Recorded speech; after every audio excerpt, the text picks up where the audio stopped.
Messieurs, dames, bonsoir. Bienvenue sur la chaîne YouTube Seb Paranormal. Non, Seb pas normal. Let's go.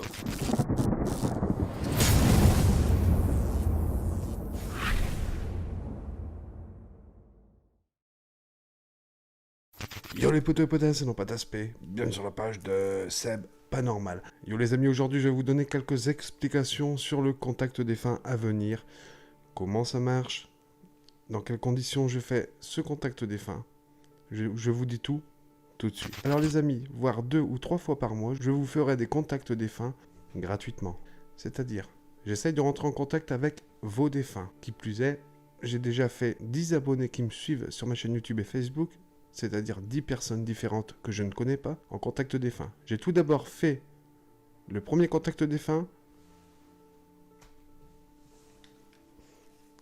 avec la Spirit Box SB7. J'ai fait passer 4 contacts défunts via Facebook et un contact défunt via directement le live. Les 5 personnes qui sont passées le soir même sur mon live ont tous reconnu leur défunt. Ensuite les amis, j'ai fait un deuxième contact défunt. On a changé de matériel, j'ai acquis un nouveau matériel qui est la Geobox. La voici ici. C'est la même fonction que la Spirit Box, sauf que vous n'avez pas les tch. Voilà, on a directement les mots qui sortent de cette boîte, la Geobox. Alors, comme vous pouvez voir derrière moi, à l'écran, le dernier contact défunt que j'ai fait, 5 personnes différentes encore, et 5 personnes qui ont entendu leur défunt. C'est-à-dire que moi, je n'affirme pas que c'est leur défunt, justement. Je suis quelque part, on va dire, le messager. C'est-à-dire, j'ai le nom et prénom, la date de naissance, le décès, et une question intime ou personnelle que seul le défunt de la personne savait obligatoirement. Voilà comment je fais mes contacts défunts. Je vais continuer à faire les contacts défunts, toujours gratuitement. Alors, vous êtes nombreux à m'envoyer des messages via Facebook. Sur mon Messenger, je suis blindé de messages. Si vous voulez rentrer en contact avec un de vos défunts, vous serez prévenu sur mon Facebook le jour même ou la veille du contact défunt. C'est-à-dire, si vous voulez rentrer en contact défunt, ne m'envoyez pas de message avant. Automatiquement, il sera disparu via le fil d'actualité des messages. La veille du contact défunt, je fais toujours une publication sur Facebook pour vous prévenir qu'un contact défunt aura lieu le lendemain. Vous envoyez un message à Céline Combe Modo de Seb, je prendrai les 5 premières personnes qui m'auront donné leur message avec toutes les informations qu'il faut. Je répète, le nom, le prénom, le décès et quelques questions intimes que seul le défunt peut connaître. Je répète, j'ai fait 2 contacts défunts directement, c'est-à-dire 5 personnes à la Spirit Box, 5 personnes à la Geobox, ça fait 10 personnes, et toutes les personnes ont reconnu leur défunt. Est-ce que ça fonctionne ou pas? Je dirais quand même oui. Parce que c'est pas moi qui dis justement, j'ai reconnu votre défunt. C'est la personne qui m'a donné les questions, quelqu'un de sa famille qui a reconnu la voix de son défunt. Et donc ça me fait plaisir de vous faire plaisir en même temps. Toujours pour 0 €. Je répète, c'est gratuit. Voilà pour le contact défunt, c'est ce que je voulais dire. On va continuer, hein, on va essayer de s'obstiner pour essayer de vous faire plaisir, avoir un dernier message de votre défunt. Je dis pas que ça marche à 100%, j'essaye de donner mon maximum, d'ailleurs ça me puise énormément en énergie, car à chaque fois que je fais un live contact défunt, le soir je suis épuisé. Oui, parce que les contacts défunts ne durent pas que 10 minutes, ça dure 2h30, voire 3 heures. Voilà pour moi qu'est-ce qu'un contact défunt. Et à chaque fois, quand ça dure 2h30 ou voire 3 heures, il n'y a que 5 personnes qui ont été prises. Pas plus. Je ferai aussi de temps en temps des contacts défunts via directement les lives. C'est-à-dire, je prendrai 2 ou 3 personnes directement sur le live contact défunt.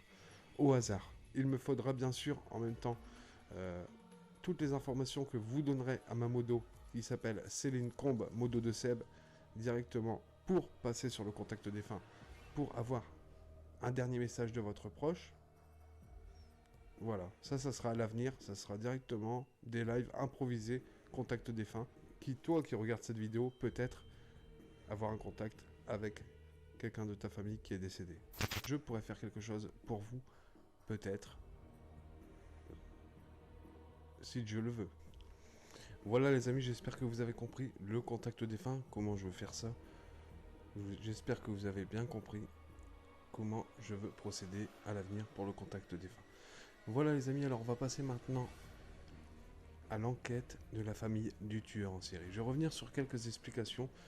Voilà pourquoi maintenant à chaque vidéo, je ferai une petite vidéo, on va dire analyse, pour répondre à toutes les questions à peu près que j'ai eues, je vais dire dans l'enquête, justement. Alors aujourd'hui on est le mardi 7 mai, il est 1h au matin, on est à peu près 12 000 vues en une semaine et 2 jours. Voilà les amis, alors je vais vous répondre maintenant avec tous les messages que j'ai eus. Voilà, je réponds à tout le monde, vous êtes vraiment nombreux et j'essaye de vous répondre. Voilà. Alors les amis, tout d'abord, je suis parti chez cette famille plusieurs fois, où cette famille a eu des manifestations, des griffures, des bleus, vraiment pas mal de choses. Je suis allé là-bas serein. Voilà, ma première fois que j'y suis allé, on a eu vraiment pas mal de manifestations. Le premier épisode est sur ma chaîne YouTube.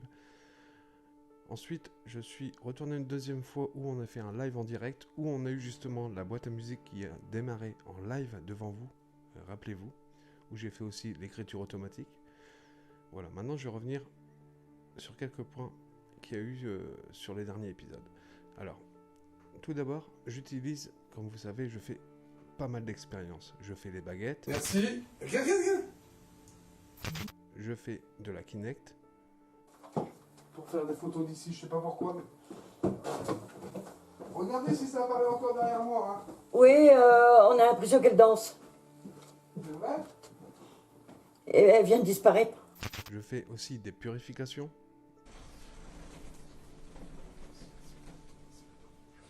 Je fais aussi de la TCI Water. Photo 3. Manifestez-vous s'il vous plaît. L'eau est conducteur. Entre guillemets, on va dire que, soi-disant, l'eau est conducteur pour les entités, les orages, tout ça, l'électricité, voilà.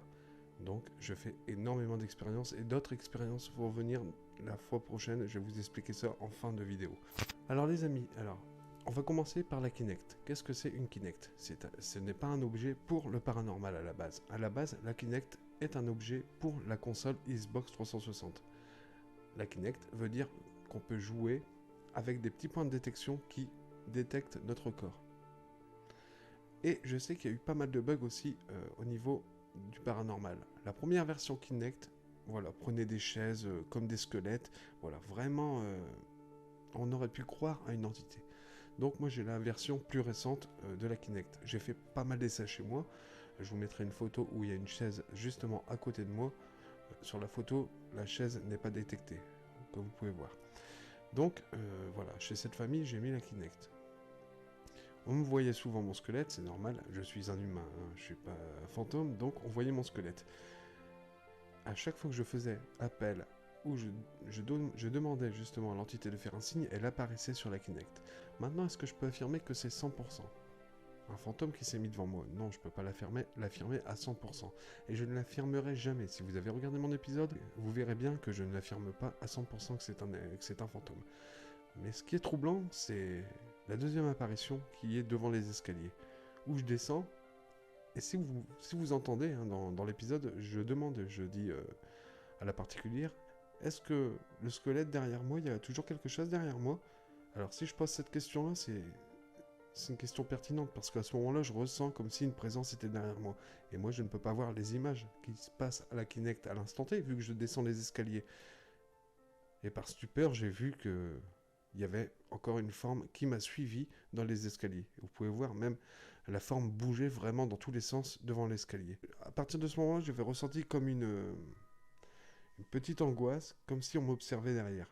Et pas de manque, quand je descends les escaliers, qu'est-ce qui apparaît sur la Kinect? Une forme qui bouge dans tous les sens. Voilà. Alors là, je peux quand même en conclure, pas que c'est paranormal, mais que c'est troublant. D'accord? Maintenant, on va arriver au moment où on entend les toc toc toc. Vraiment, quand je pose la question, je dis, est-ce qu'il y a quelqu'un? Vous pouvez faire un signe? On entend clairement, même sans casque, hein, Toc, toc, toc, toc, toc. Moi, je suis un peu en panique. Je regarde la particulière, je dis, il y a quelqu'un en bas, c'est pas possible. Alors je mets à pause toutes mes caméras, je descends en bas, je cherche dans toutes les pièces, personne. Je vais devant la porte, j'ouvre la porte. D'entrée, personne. Qu'est-ce que c'est? Il n'y a pas de maison collée? Qu'est-ce que c'est? On entend même, si vous écoutez bien, comme un bruit de porte qui s'ouvre. Et on entend les... Qu'est-ce que c'est? Franchement, ça m'a fait flipper, là. Quelque chose dans le couloir qui peut se manifester. Hein.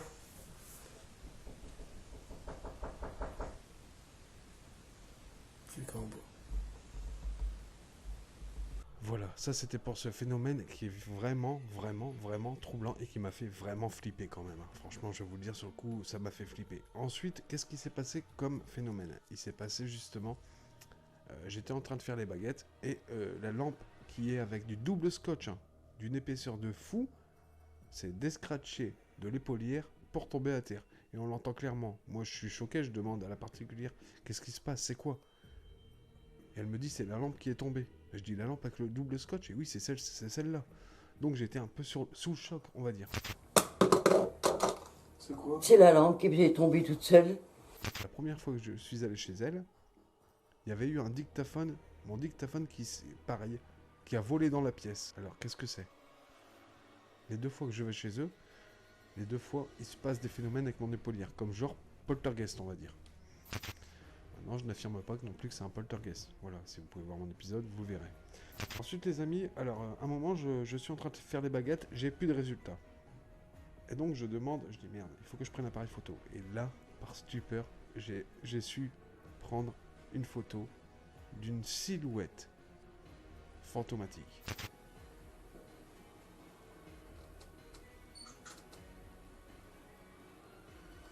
Si je capture quelque chose.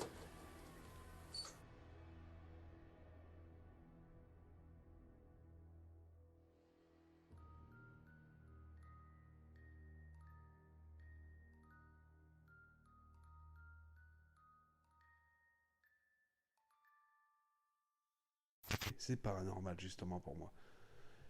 Et vous avez remarqué dans les commentaires que cette silhouette n'est pas seule. Il y a la silhouette et juste à côté, il y a comme une silhouette d'enfant, comme si la première, c'était le papa ou la maman qui donnait la main à un enfant. Et ça, moi, je ne l'ai pas vu. Alors, merci à vous. C'est pour ça que j'ai besoin de vous aussi dans les commentaires. Si je loupe des choses, à vous de me le dire, justement. Et ça me fait extrêmement plaisir de lire vos commentaires. Donc, j'ai fait ça avec la grille laser. Hein. C'est un laser avec plein de petits points qui envoie qui quadrille laser dans la pièce. Et justement, s'il y a une forme qui se met, c'est paranormal. Parce que si ça aurait été mon ombre, il aurait fallu que quelqu'un prenne le laser et qu'il se mette derrière moi pour que mon ombre soit reflétée dans la pièce. Vous comprenez? Donc c'est vraiment pour moi cette photo-là la plus troublante que j'ai eue pour l'instant avec la grille laser. C'est vraiment pour moi paranormal, oui. Je peux pas le nier. Je vois pas d'autre explication au niveau de cette forme humanoïde fantomatique. Cette famille-là, c'était vraiment chaud. Hein. Si vous avez écouté l'histoire, la presse l'a appelé hein, le déséquilibré, hein, le tueur fou. Il y a eu un livre qui est sorti sur lui aussi. Voilà, donc les manifestations de malades, les PVE de fous, j'ai eu aussi la Spirit Box. J'ai vraiment eu des résultats de fous. Mais je vais vous dire une petite confidence. Plus j'avance dans les enquêtes, et plus j'ai d'énormes résultats. C'est positif pour moi. Mais ce qui arrive un peu négatif, c'est que chez moi aussi, j'ai des choses qui arrivent. Ma femme ne croit pas au paranormal du tout, hein, elle est sceptique, mais à 100%. Hein. Une fois, je vous explique vite fait ce qui m'est arrivé chez moi. Il n'y a pas longtemps, elle était là dans le salon et elle a entendu la barrière bouger. Elle a regardé, elle a vu la barrière bouger. Hein. Au début, on a cru que c'était le chat, mais le chat il était en haut. C'était comme si quelqu'un passait. Et j'ai un bébé, mon petit, a regardé vers les escaliers où, justement, il y avait la barrière, où il y a la barrière, et il s'est mis à rigoler, comme s'il voyait quelqu'un et qu'il rigolait en fait. Attention, j'ai pas eu que ça. Hein. Ensuite, ce qui s'est passé, il y a pas longtemps, j'étais avec un poteau, Fabrice, hein, c'est un collègue ami, Fabrice, et on était au téléphone à deux, il était 5h30 au matin. J'ai un miroir qui a explosé devant moi, hein, à 2 mètres de moi, hein, ça fait un vacarme pas possible. Il est tombé devant moi. Là, ça m'a choqué aussi. Un miroir. Est-ce que c'est paranormal après? J'en sais rien. Et le dernier cas, là, ce que je viens d'avoir il n'y a pas très longtemps, en fait, j'allais me coucher après mes rushs, il était 5h30, 6h au matin. Je rentre dans la chambre et j'entends... Alors je me dis, merde, il y a une souris ici. Mais c'est pas possible, j'habite dans des maisons qui sont neuves. Donc, j'enlève mon pull, je lève ma tête en même temps, et je vois mon lustre de notre chambre bouger comme ça à fond. Donc, ma femme, elle était partie au petit coin. J'allume la lumière et on voit encore la lampe comme ça qui... Bon, j'ai pas de preuve, je peux pas vous le faire voir. Hein. Je l'ai pas filmé, ça m'a choqué. Là, ça m'a choqué, ça m'a fait drôle. Et je voyais le lustre bouger de droite à gauche, mais vraiment fort. Hein. Après, avec la lumière allumée. Hein. J'ai appelé ma femme et ma femme dit... Et moi, je suis chez moi, je dis, pour la rassurer un peu, j'essaie de trouver une cause rationnelle. Je dis peut-être c'est moi avec mon pull ou quoi, mais voilà, j'aurais senti... Si ça aurait été moi, quand j'ai enlevé mon pull avec le lustre, je l'aurais senti que ça aurait bougé. J'aurais senti voilà, le mouvement du lustre. Donc voilà, de plus en plus où je pars en enquête, d'accord, j'ai de plus en plus de résultats, mais on dirait que ça me suit. Voilà les amis, si je vous laissais, je suis en pleine préparation pour le 17, vendredi 17 mai. Je pars chez une famille où il y a entre guillemets des poltergeists. Je vais vérifier ça par mes propres moyens et mes yeux pour voir si vraiment il y a des poltergeists dans cette famille. Voilà, n'oubliez pas d'activer la cloche des notifications pour avoir mes vidéos en temps et en heure. N'oubliez pas de vous abonner sur la chaîne YouTube, ça va de soi. Je vous dis ciao la famille, je vous tiens rendez-vous pour le vendredi 17 mai si un live en direct sera fait ou pas. Voilà les amis, j'ai plus grand chose à vous dire. Je vous dis rendez-vous vendredi 17 mai peut-être pour un live en direct. Ciao la famille, peace out.